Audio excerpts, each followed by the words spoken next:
Bismillahirrahmanirrahim. Alhamdulillahirabbil alamin. Wassalatu wassalamu ala asyrafil anbiya'i wal mursalin Sayyidina Muhammadin wa ala alihi wa sahbihi ajma'in. Rabbi shrah li sadri wa yassir li amri wahlul 'uqdatam min lisani yafqahu qawli.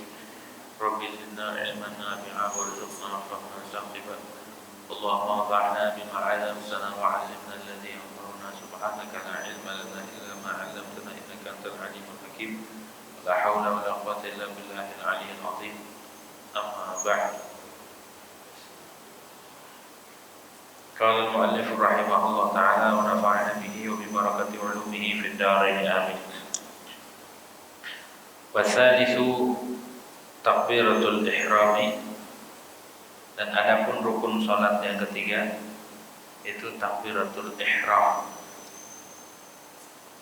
Wa yata'ayyanu fiha Allahu akbar. Dan tertentu harus di dalam takbiratul ihram itu oleh lafaz Allahu akbar. Fala tasihhu bi ghairi dzalik lil qadir 'alaihi wal 'ad. Maka tidak sah takbiratul ihram dengan selain itu Allahu akbar bagi orang yang mampu alaihi atas dzalik. Wal 'ajizu anhu ya'ti bima qadara alaihi walau bi ghairi al-arabiyyati. Dan orang yang tidak mampu dari takbiratul ihram dari Allahu akbar, maka dia melakukan dengan sesuatu yang dia mampu atas walaupun dengan selain bahasa Arab. Was sunnatu, dan adapun sunnah akibat hadhihi takbirati, setelah ini takbir, dan yaqra'a doa iftitah, bahwa dia membaca doa iftitah. Tsumma yata'awwadhu, kemudian dia berta'awudz minasyaitonir rajim, daripada syaitan yang terkutuk. Warabi'u, adapun rukun salat yang keempat, qiraatul Fatihati bil basmalati, itu membaca Fatihah beserta bismillah fi qiyami kulli rak'atin, pada berdiri tiap-tiap rakaat. Wal masbuqu, dan adapun masbuq yatahammalu ma'al imam, itu menanggung akan Fatihah daripada masbuq al imam jika ahlan ditahammul, jikalau adalah imam itu ahli untuk menanggung. Wajibu tartibul Fatihati, wajib mentartibkan Fatihah, wa mu'alatuha, dan memualatkan Fatihah, wa tajwid hurufiha, dan mentajwidkan huruf Fatihah, wa mura'atu tasydidatiha al-arba'a syaratan, dan memelihara tasydid Fatihah yang 14. Faman ajaza anil Fatihati, barang siapa yang tidak mampu dari Fatihah, qara'a badalah sab'a ayatin al-Qur'an, maka dia membaca pengganti Fatihah 7 ayat dari Quran. Dan ajaza anil Quran atau bisa bi'anwa'in min dzikri, maka kalau dia tidak mampu dari Quran, maka dia mendatangkan dengan 7 macam zikir. Dan ajaza an dzikri wa qafasa kita bigadriha, jika dia tidak mampu dari zikir, maka dia diam maka dia berdiri hanya diam dengan syukuran Fatihah. Wala terjemahan, dan tidak boleh menterjemah dari Fatihah. Was sunnatu, dan adapun sunnah, dan yaqra' suratan, bahwa dia membaca satu surat sempurna, syai'an Quran, atau sesuatu Quran daripada Al-Quran ba'da Fatihati, setelah baca Fatihah, fi kulli rak'atin min as-salati sunnatiyati, dari tiap-tiap rakaat dari salat yang bangsa 2 rakaat. Untuk rakaatain al-ulataini, dan pada 2 rakaat pertama saja, minatul asya wa rubaiyah, dari 3 atau 4 rakaat. Wallahu a'lam. Hadirin yang dirahmati oleh Allah Subhanahu wa taala, pertama-tama marilah kita panjatkan puja dan puji syukur kehadirat Allah Subhanahu wa taala. Bagaimana pada malam hari ini alhamdulillah kita masih diberikan nikmat oleh Allah Subhanahu wa taala. Baik nikmat sehat wal afiat, nikmat panjang umur, tetap nikmat Islam, serta nikmat taufik wal hidayah daripada Allah Subhanahu wa taala. Melanjutkan tentang rukun salat yang ketiga, yaitu takbiratul ihram. Jadi di dalam salat itu selain berdiri, niat, kemudian dia harus mengucapkan takbiratul ihram, dan harus kedengaran karena rukun. Hurufnya kedengar, minimal terdengar oleh diri sendiri, syaratnya tersebut. Bihaisu yusmi'u nafsa. Enggak boleh kita enggak kedengaran atau dalam hati, enggak sah salatnya. Harus kedengaran Allahu akbar, Allahu akbar. Gitu. Bagaimana caranya? Cara takbiratul ihram. Caranya ketika dia niat dalam hati, sunnah juga mengucapnya, dan yang wajib itu di hati, dibilang gini nanti. Ngangkat tangannya sunnah. Sunnah dibarengi niat dengan takbiratul. Kemarin udah lewat di bab niat. Jadi pas ngangkat tangan, Allah di hati itu aku niat sholat. Allahu Akbar, nyampe sini. Sunnah kita ngangkat tangan dan selesai takbir, selesai juga ngangkatnya. Maksud selesai ngangkat sampai situ. Bukan ini Allahu Akbar. Salah. Jadi yang betul itu selesai takbir, selesai ngangkat. Kapan selesai ngangkat? Ketika sampai sejajar dengan telinga, jari-jarinya. Ya Allahu Akbar. Sunnah ininya disejajarkan jari-jarinya dengan ujung telinga dan jempolnya sejajar dengan ini nih telinga yang bawah, ya, gitu. Telinga yang bawah. Dan sunnah agak diroyongin jarinya kiblat, kemudian diregangin dikit. Jangan terlalu renggang, jangan juga terlalu royong, dan jangan terlalu tapak, jadi normal agar dia menghadap kiblat. Ini ada di kitab fikih. Allahu Akbar. Dan ini sunnah tersendiri, nurunin tangan. Gitu, takbiratul ihram wajib itu. Kalau angkat tangannya sunnah, tinggal angkat tangan sah. Macam-macam tuh orang yang kalau gak ngaji, ada yang angkat tangannya Allah, putar, ada yang jurus dulu, normal aja, Allah. Dan tidak boleh memanjangkan mat. Allah lebih dari 7 alif atau 14 harokat. Kalau lebih dari itu maka batal. Kan ada orang yang Allah, jangan. Di antara fikihnya seseorang menandakan orang itu faqih. Takbiratul ihramnya enggak usah panjang-panjang lah jalanannya. Allahu Akbar minimal 2 ataupun 4 harokat. Kalau kepanjangan batal enggak sesuatu. Gitu ya. Jangan diganti waw, jangan Allahu Akbar salah. Harus hamzah Allahu Akbar. Gitu ya. Gitu. Juga jangan dipanjangin baknya. Enggak boleh. Allah. Atau dipanjangin hurufnya Allahu lah. Atau dipanjangin alifnya. Itu juga salah. Maknanya berubah. Dan bisa murtad orang kalau tahu artinya. Artinya apa? Kalau al-hamzah pertama, hamzah lapan jalalahnya itu dipanjangin, maka ada hamzah istifham di situ. Jadi mengandung arti apakah Allah itu maha besar. Jadi ngeraguin sama. Oh, makanya gitu, hati-hati. Langsung Allah Akbar. Ya. Terus baknya juga jangan dipanjangin. Ba Allahu Akbar, jangan salah ya. Allahu Akbar. Ya, rohnya jangan ditasydid. Allahu Akbar, dah cukup. Jadi takbiratul ihram aja perlu belajar. Sunnahnya kita ngangkat tangan pas takbiratul ihram. Kita ya sunnah. Allahu Akbar, baru turun. Diam habis Allahu Akbar, diam dulu sebentar. Ukuran subhanallah. Namanya saktah, itu sunnah diamnya. Habis takbir diam sejenak antara takbir dan doa iftitah. Sunnah. Nah, kenapa dikatakan takbiratul ihram? Takbiratul ihram itu takbir yang mengharamkan sesuatu yang sebelumnya halal. Sebelum takbiratul ihram, boleh nggak kita makan? Boleh, mau makan ayam, bebek, pecel, boleh. Tapi kalau udah takbiratul ihram nggak boleh makan. Itu dikatakan takbiratul ihram. Jadi takbir yang mengharamkan sesuatu yang asalnya halal.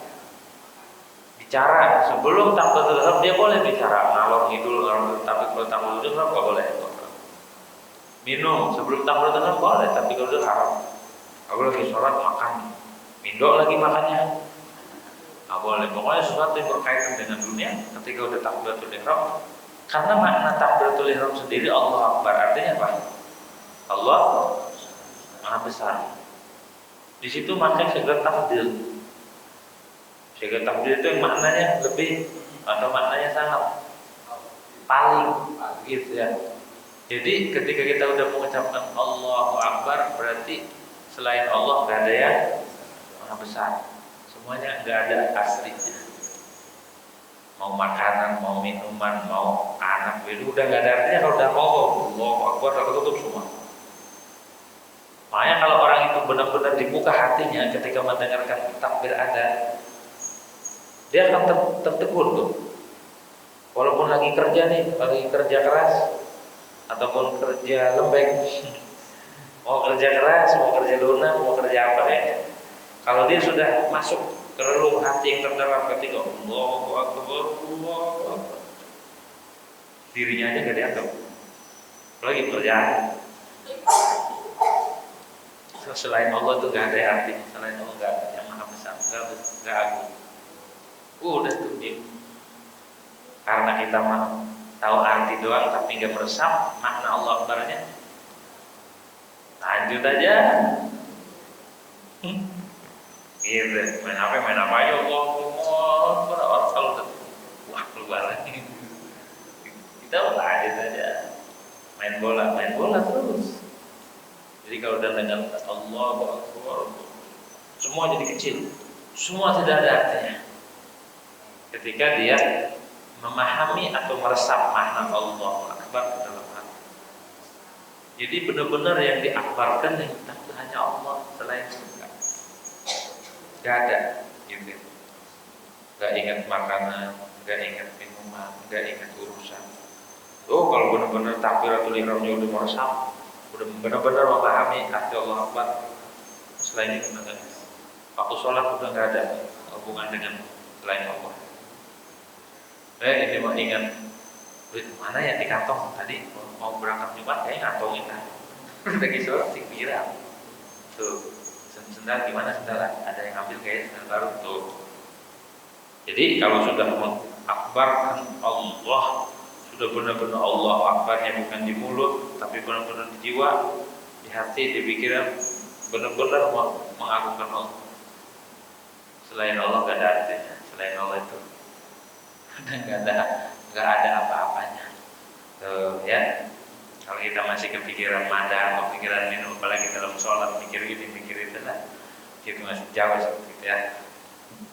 Apalagi masih membesar-besarkan dirinya, wah, masih menghina orang, masih membesar-besarkan ilmunya, masih membesar-besarkan amalnya, masih mengagung-agungkan kedudukan pangkat dan derajat.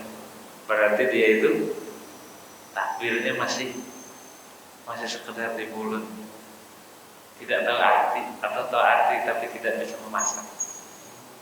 Begitu. Kalau orang sudah benar-benar Allah Akbar itu menjiwai, gak ada dia ngaku-ngaku gua, gak ada ego, gak ada merasa diri tinggi, merasa dirinya kalau dihina gak terima. Kenapa? Merasa diri muda, dikatain marah, dikata-katain marah, dihina, dijelek-jelekin marah. Berarti kalau marah menganggap dirinya mulia, bukan dihina, benar nggak? Kata siapa gue gitu? Gue nggak gitu. Ada tuh. Berarti takbirnya bohong, gitu ya.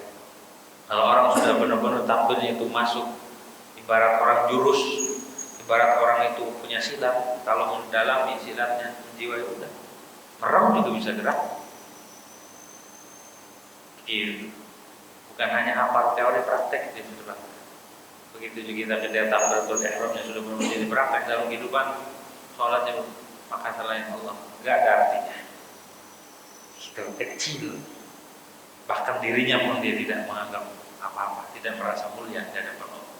Kecil kita di hadapan Allah Subhanahu. Kalau kita takbir tapi dirinya masih gua tuh, apalagi kalau lagi ada pertemuan, ada rapat, egois, gak mau ini, pokoknya pendapatnya harus pendapat gue yang turun. Nah, ini berarti takdirnya masih sedang. Tuh, belum ada belum belajar lagi takbiratul ihramnya.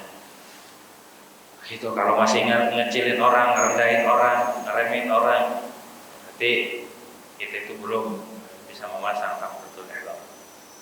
Dan fala tasihhu, maka tidak sah salat takbiratul ihram ini enggak sah. Kalau enggak sah berarti enggak sah salatnya. Digairi dalik dengan selain Allahu Akbar. Misalkan pakai Allahu Karim, enggak bisa. Atau Allahu Rahim, enggak bisa. Atau Allahu Adim, enggak bisa. Harus dengan Allahu Akbar. Enggak boleh enggak sah dengan selain itu. Bagi yang mampu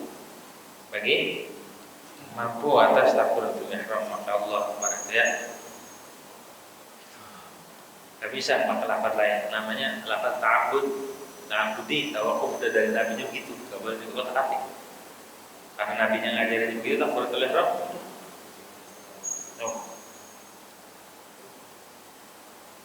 Itu kalimat yang paling ditakuti. Dan bakal Nabi senjatanya Imam Mahdi itu pakai takbir. Ketika meruntuhin di dalam kitab Mukhtasar Tazkiratul Qurtubi disebutin di hadis tentang Malhamatul Kubra, belum kemudian Imam Mahdi dan kemudian Imam Mahdi. Jadi Imam Mahdi itu senjatanya takbir, bukan rudal, takbir. Sekali takbir runtuh Konstantinopel, runtuh orang-orang yang menjadi musuh Islam. Sekali takbir runtuh gedung, wah, runtuh. Tuh orang kalau udah tauhidnya tinggi, takbirnya ini meruntuhin. Gitu, bikin nangis orang. Sama kita juga kalau lebaran nangis tuh kalau udah takbir, besok beli baju dulu ya. Bukan nangis karena maknanya. Belum beli sendal, belum beli baju, belum beli tupat. Nangis aja ya, dengar takbir. Sambil takbir nangis. Jadi takbir itu senjata yang paling top bagi orang yang memiliki keyakinan tauhid yang tinggi. Saya nanam Muhammad. Wa yata'ayyanu fi Allah wa fala tasihu bighairi dzalika qadir alaih. Kalau mampu mengucapkan Allahu Akbar, jangan, tidak boleh tidak sah pakai lafaz selain Akbar. Wal ajizu anhu, kalau enggak mampu, enggak bisa, ya fi maqdar alaih. Maka dia mengucapkan dengan apa yang dia mampu. Gitu. Kalau dia mampunya pakai bahasa, misalnya bahasa Padang, pakai bahasa Padang. Bahasa Betawi, bahasa Sunda, silakan. Kalau nggak mampu bahasa Arab, pakai bahasa yang dia mampu, bahasa daerahnya masing-masing. Kalau dia nggak mampu, ya apa nggak mampu, Allahu Akbar nggak mampu, belajar seperti juga dianti itu mah. Ini kalau nggak mampu karena dia nggak tahu atau di baru apa tuh, ya. Walau bighairil arabiyyah sih, walaupun dengan selain bahasa Arab, walaupun dan bahasa, pokoknya yang maknanya sama dengan Allah Akbar. Kalau bahasa itu kan Allah Maha Besar, ya. Kalau bahasa Padang, gadang, gadang. Kalau bahasa Banjar, ganal. Begitu, terus pakai bahasa yang dia mampu, walaupun asal jangan berpindah ke zikir. Wala ya'dilu, lakin la ya'dilu li dzikrin akhar. Dia nggak boleh pindah ke zikir yang lain, pokoknya harus Allahu Akbar, yang maknanya sama dengan Allahu Akbar. Gitu.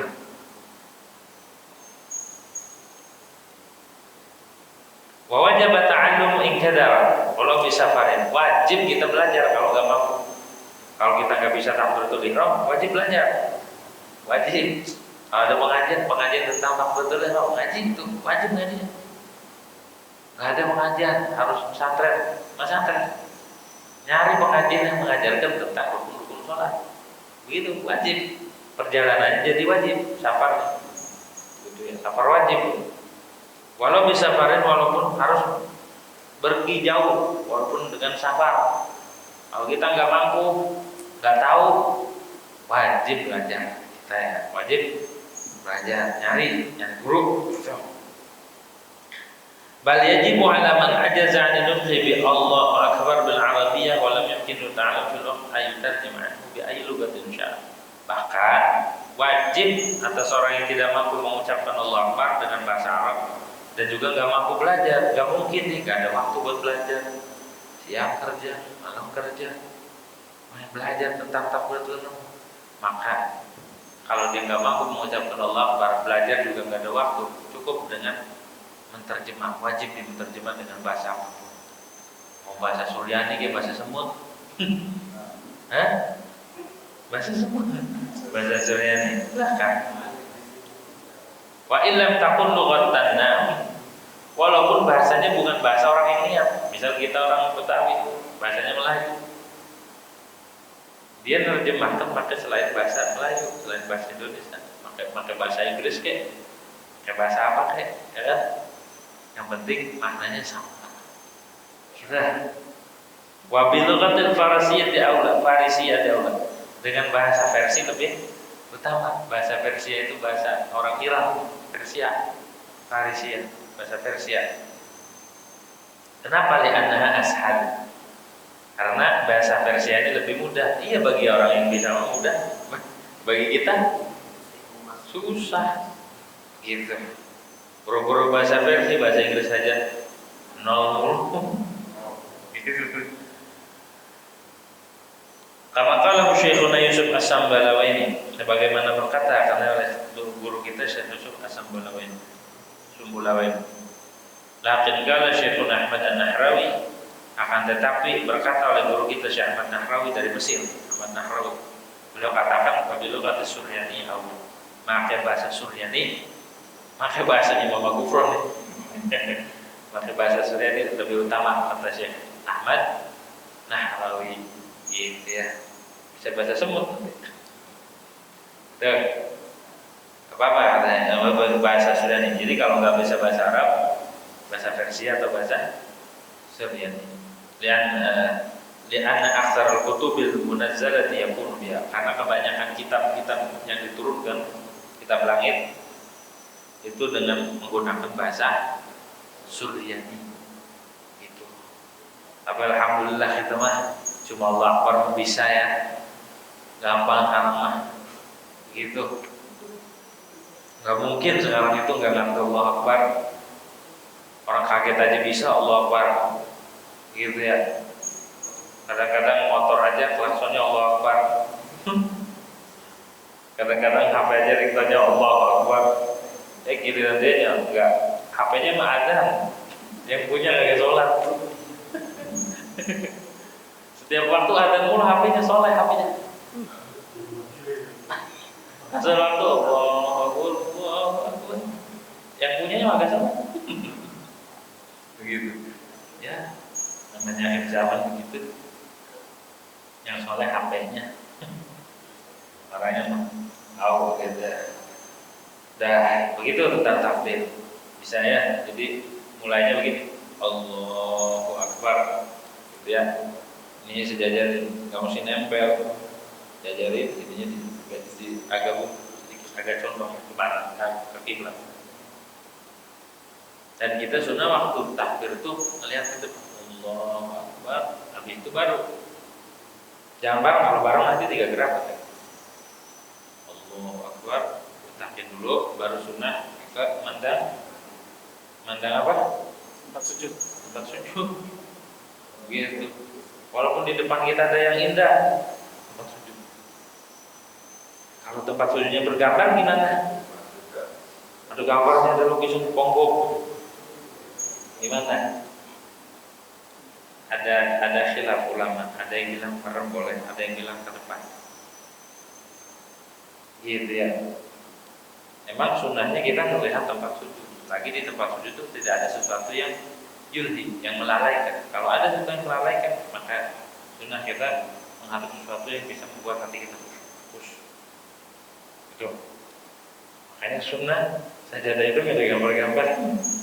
Kalau ini nggak ada tutupan tempat sujudnya, cuma di kaki aja ada. Ini sunnahnya polos kayak gini, apalagi putih. Polos nggak apa-apa kayak gini, biar tidak mengganggu melihat tempat sujud. Satu-satunya pandangan memandang sesuatu yang menjadi ibadah cuma itu. Mandangnya mendapatkan pahala. Sunnah memandang tempat sujud itu menjadi terapi buat mata kita. Karena pandangannya diperintah Allah dan Rasul. Pandang tempat. Gitu. Jangan terlalu nunduk. Normal aja normal. Gitu. Jangan terlalu bungkuk banget. Ya, kenapa itu? Gitu ya. Melihat tempat sujud. Ketika ruku yang dilihat kalau di orang-orang sufi yang dilihat jempol kakinya. Kita diajarin sama guru Kiai Munfasir waktu kita sholat. Kalau kita sholat jangan pakai sesuatu yang bergambar bercorak. Makan bercorak semua sarungnya domelin.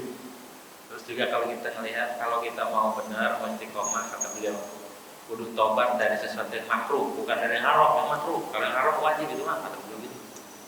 Yang makruh, mana di antara yang makruh? Pakai pakaian yang ada warna-warnanya, kena semua kita. Jadi itu pakai sarung yang berwarna bercorak, makruh. Kata beliau, gimana sholat kita mau diterima? Beliau alirannya takut. Kita masih melakukan sesuatu yang makruh, sholat pakai kain yang corak dikritik. Memang dalam pemotalan betul pakai sesuatu yang bercorak, memakai ataupun sholat di atas ataupun sholat menghadap sesuatu, ini misalnya menghadap tulisan itu, karena bakal mengganggu. Nah itu tulisan Allah ya, tulisan Allah mengganggu, gitu, polos semua.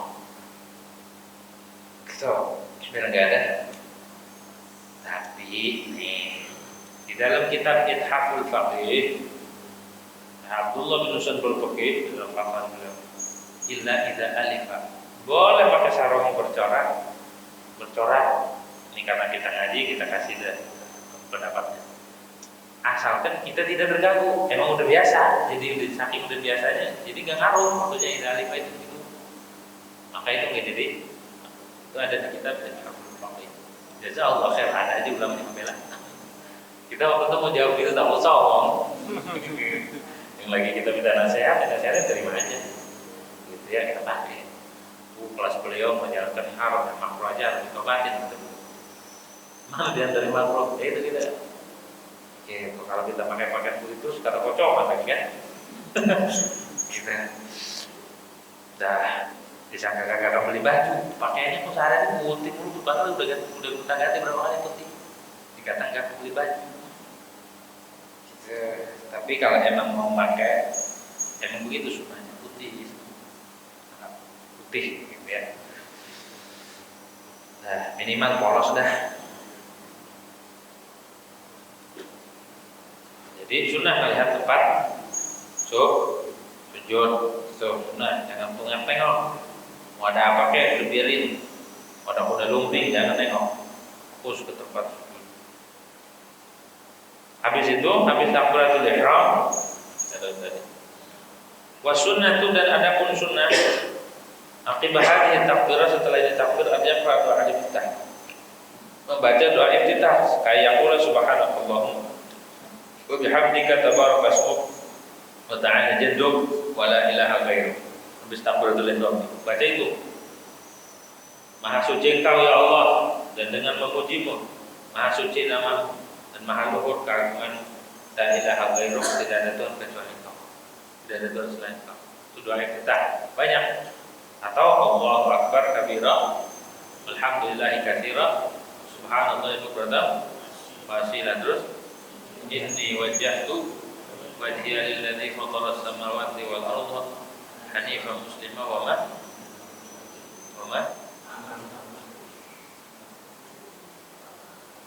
hanifan muslima wa ma ana minal musyrik. Inna salati wa nusuki wa mahyaya wa mamati lillahi rabbil la syarika lahu wa bidzalika umirtu wa ana minal muslimin. Itu doa yang masyhur. Banyak doa itu, di antaranya tadi yang ini. Ada lagi yang lain, Allahumma ba'id bainana khataaya kama ba'adta bainas samai wal ardi kama ba'adta bainal masyriqi wal maghrib. Banyak doanya. Tapi yang masyhur ini Habis takbiratul ihram, Allahu Akbar, letakkan ini sunnah. Sedekap, boleh begini, boleh begini, boleh begini, boleh juga di ininya diangkat, tapi sunnah dikepal. Itu ya, boleh begini. Habis itu baca Allahu Akbar kabir. Ini sunnah, jangan terlalu miring, sunnah sebelah kiri. Letakkan di atas pusat, di bawah dada. Fokus surah wa tahta sadr, di bawah hati, jantung. Jangan terlalu miring, udah gini aja udah miring. Kita letakkan di sini udah miring. Jadi jantung pas. Gitu. Baru baca Allahu Akbar kabira, walhamdulillahi katsira, wa subhanallahi bukratan wa asila. Terus baca. Ketika bilang inni wajjahtu wajhi, harus fokus. Inni wajjahtu wajhiya lilladzi fatara as-samawati wal arda hanifan musliman. Gitu. Harus fokus. Udah kelar baca doa iftitah, diam dulu sejenak. Wa ana minal muslimin. Diam. Ukuran subhanallah. Jangan disambung dulu. Biar mana sunnah, entar sunnah berikutnya dengan sunnah berikutnya itu ada letak-letak. Jangan sambung semua. Walaupun dari awal takbir sampai salam dia bisa 1 kali nafas. Misalkan sekali nafas doang disedot. Nafas Allahu Akbar. Nyambung. Walaupun kuat dia tetap yang sunnah itu sabtah dia. Kemudian baca ta'awudz. Baca ta'awudz. Summa yata'awwadz. Kemudian dia baca ta'awudz. Habis wa ana minal muslimin, diam. A'udzubillahi minasyaitonir rajim. Pelan. Sir ya. Diam lagi habis ta'awudz. Sebelum baca Fatihah. Sunnah tuh baca ta'awudz setiap rakaat, setiap mau baca Fatihah baca ta'awudz.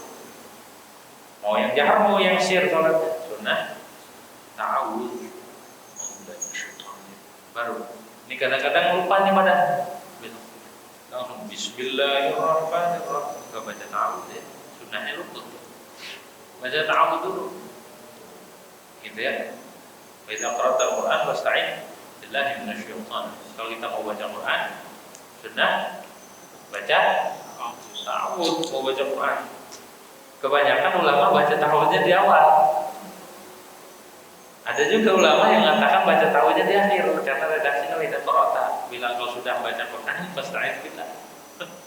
Ada ulama dalam kitab Hasyiatul Jamal, Hasyiah Jamal mensyarahi tafsir Jalalain, di situ diterang ada sebagian ulama yang mengatakan ta'awudznya di belakang habis baca Quran. Ada dia. Tapi kebanyakan ulama baca ta'awudznya di awal. Baru bismillahirrahmanirrahim. Baca ta'awudz.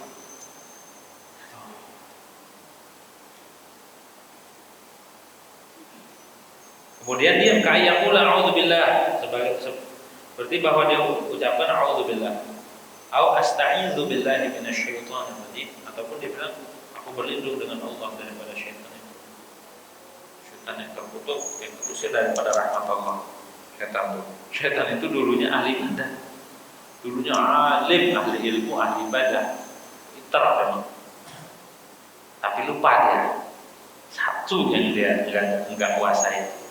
Ilmu tawadhu, ilmu merendah, dia nggak kuasain. Dari situ sebabnya dia tersesat, sebabnya dia hancur, sebabnya dia jatuh, sebabnya dia terusir daripada rahmat Allah.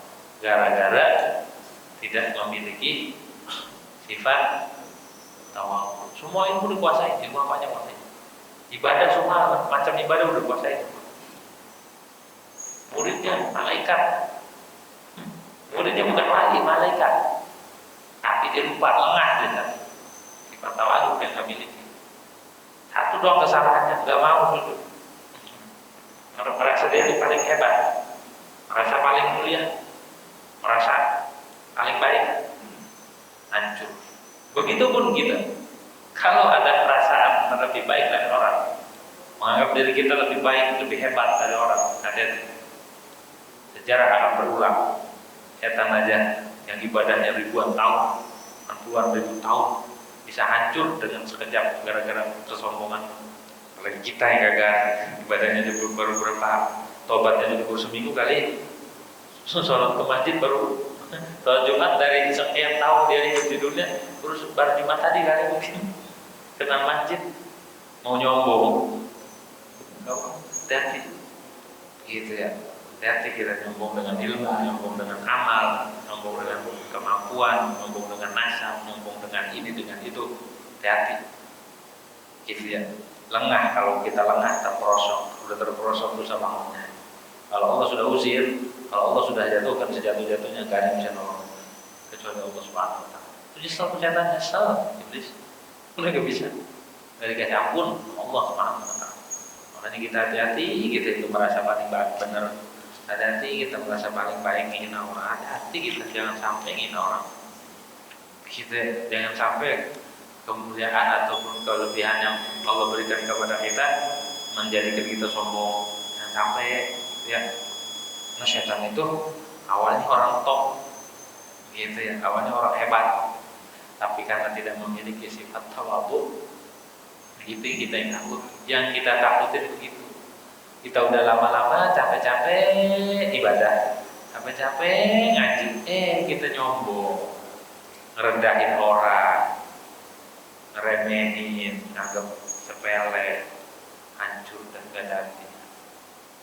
Hancur. Sebanyak apapun ibadah yang kita lakukan, sebanyak apapun ilmu yang kita miliki, jika kita memiliki sifat sombong ataupun sifat angkuh, sifat merasa paling hebat, merasa paling umum, merasa segalanya, nah, ada artinya di hadapan Allah Subhanahu Wa Taala. Kecil, gitu ya, jadi kecil lagi. Mudah-mudahan kita diberi taufik sama Allah Subhanahu Wa Taala untuk senantiasa menjaga hati kita ya, jangan sampai kita terjebak. Udah ibadahnya nggak seberapa, ilmunya nggak seberapa, udah dunianya nggak seberapa, hancur lagi. Udah nggak seru. Kalau iblis mau begitu, wajar dulunya ahli ibadah, wajar ahli ilmu, banyak ilmunya. Tapi kita udah nggak punya apa-apa, hancur. Nggak ada yang dibanggain, hancur. Orang alim, orang ahli ibadah, nyombong, dia masih agak diri lah, wajar. Tapi kita orang punya apa-apa, sombong. Kagak punya apa-apa kita nyombong, coba itu malu banget ya. Nggak ada artinya gitu semuanya. Terus nanti jaga. Jadi boleh begitu, a'udzubillahi minasyaitonir atau a'udzubillahi samil alim minasyaitonir warrabi'u qira'atul Fatihah bil basmalah wallahu a'lam bishawab al-Fatihah.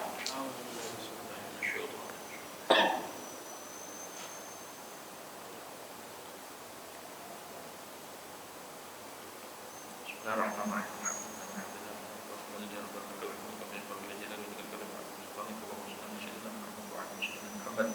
اللهم اقسم لنا من خشيتك ما تحول به بيننا وبين طاعتك ما تبلغنا به جنتك ومن اليقين ما تهون به علينا مصائب الدنيا ومتعنا اللهم باسماعنا وابصارنا وقوتنا ابدا ما احييتنا واجعل الوارث منا واجعل ثارنا على من ظلمنا وانصرنا على من عادنا ولا تجعل مصيبتنا في ديننا ولا تجعل الدنيا اكبر همنا ولا مبلغ علمنا ولا غاية رغبتنا ولا تسلط علينا بذنوبنا من لا يخافك ولا يرحمنا.